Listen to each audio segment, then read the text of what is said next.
Well, welcome to It's an Inside Job BiteSize Fridays, your weekly dose of resilience, optimism, and well-being to get you ready for the weekend. Now, each week, I'll bring you insightful tips and uplifting stories to help you navigate life's challenges and embrace a more positive mindset. And so with that said, let's slip into the stream.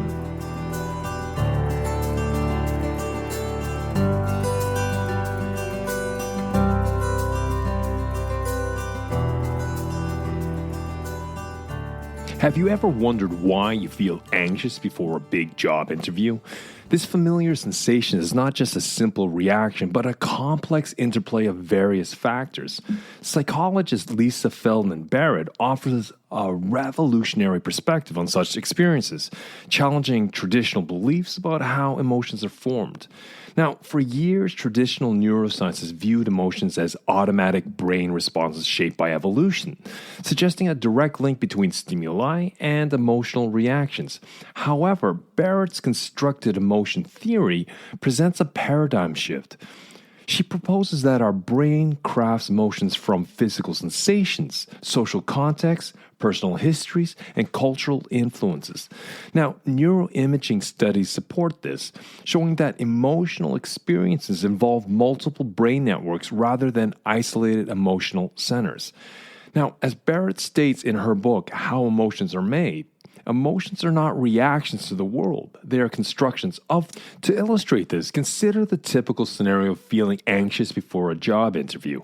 Now, traditional views might see this as an automatic fear response. In contrast, though, Barrett's theory explains it as a complex interplay of bodily sensations, situational awareness, and memories of past interviews.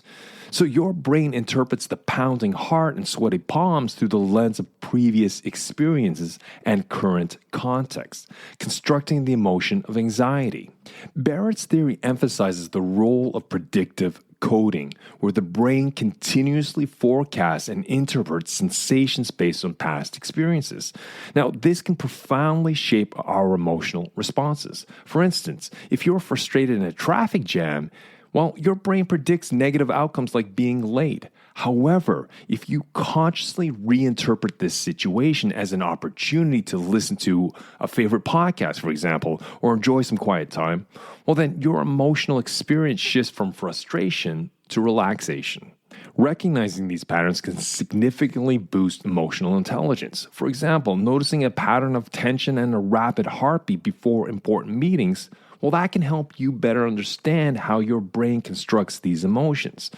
Now, this awareness allows you to prepare more effectively by practicing deep breathing, for example, or visualization techniques, improving stress management and decision making. Recent research in affective neuroscience supports Barrett's theory, showing how different brain regions work together to create emotional experiences. Therapeutic settings are also applying these insights to treat emotional disorders.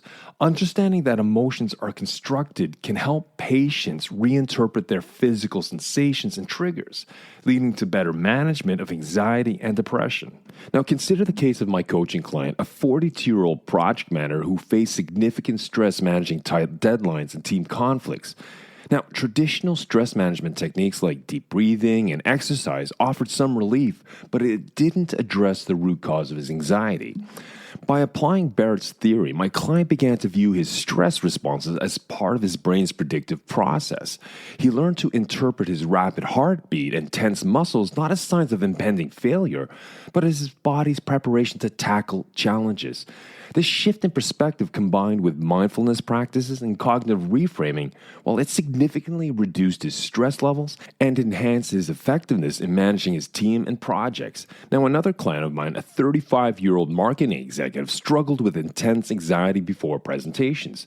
Now, traditional approaches focuses on reducing the physiological symptoms of anxiety, which did provide limited relief. However, by applying Barrett's theory, she learned to recognize her body signals as part of a predictive process. She reframed her rapid heartbeat and sweaty palms not as signs of impending failure, but as her body's preparation to perform well. Now, this shift in perspective, combined with mindfulness practices, significantly reduced her anxiety and improved her performance.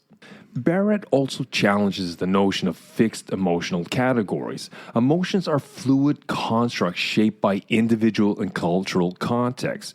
Now, for instance, in some cultures, grief might be expressed through loud wailing and communal support, while in others, it may be more subdued and private. These variations show that our emotional experiences are not universal, but deeply influenced by our cultural backgrounds and personal histories.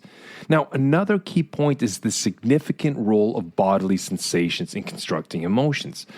Physical feelings like a nervous flutter in the stomach or a quickened heartbeat are integral parts of the emotional experience.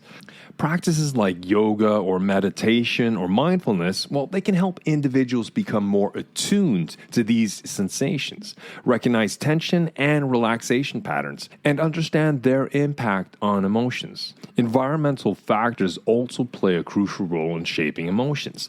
The same rapid heartbeat can be interpreted as excitement on a roller coaster or as fear when hearing unexpected noises at night.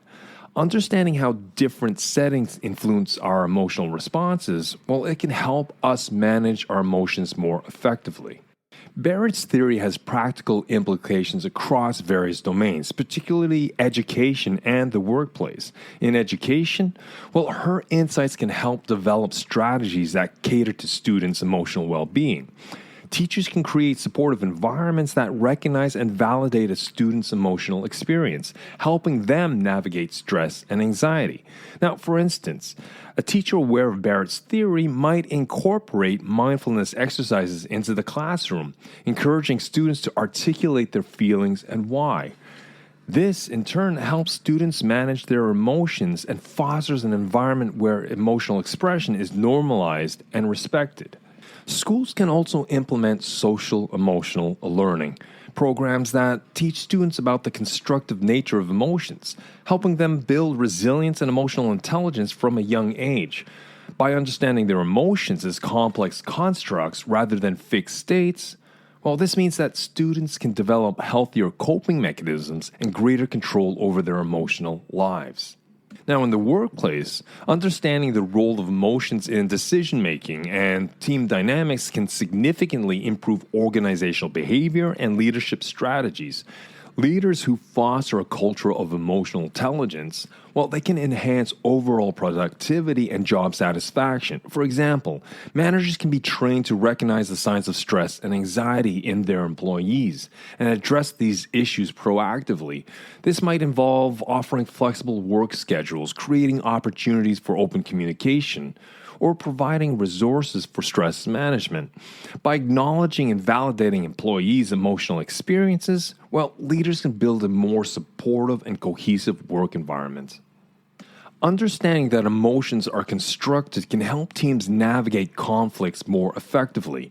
When team members realize that individual and contextual factors shape their emotional responses, well, they can approach disagreements with greater empathy and a willingness to understand different perspectives. So now I'd like to shift the episode over to practical applications for enhancing personal development and well-being that any of us can employ.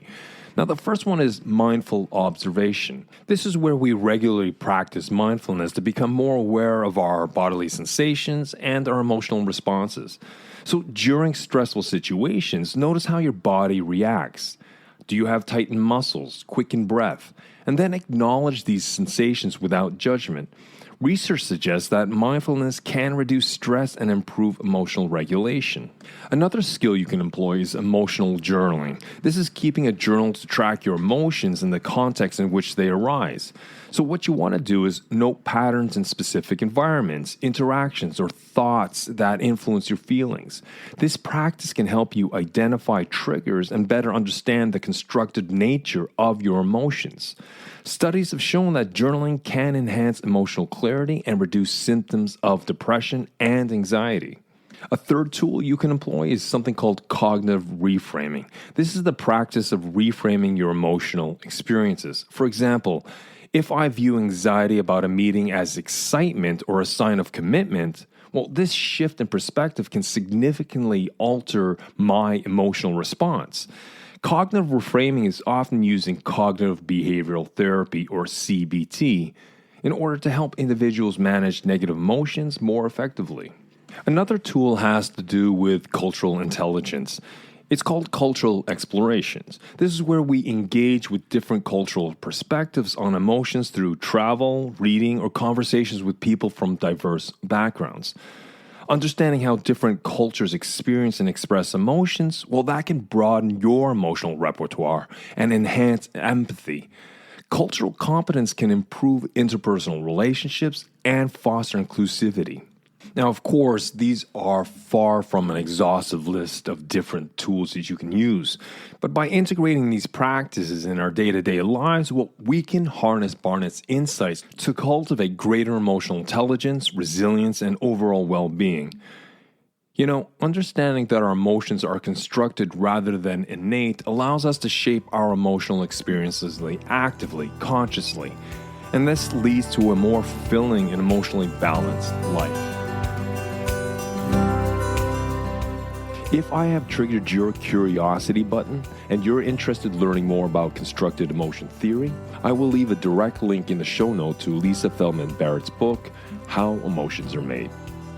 So make sure you hit that subscribe button, and I'll be back next week with my long-form conversational episodes on Monday and the latest BiteSize episode on Friday. And have yourself a relaxing and rejuvenating weekend.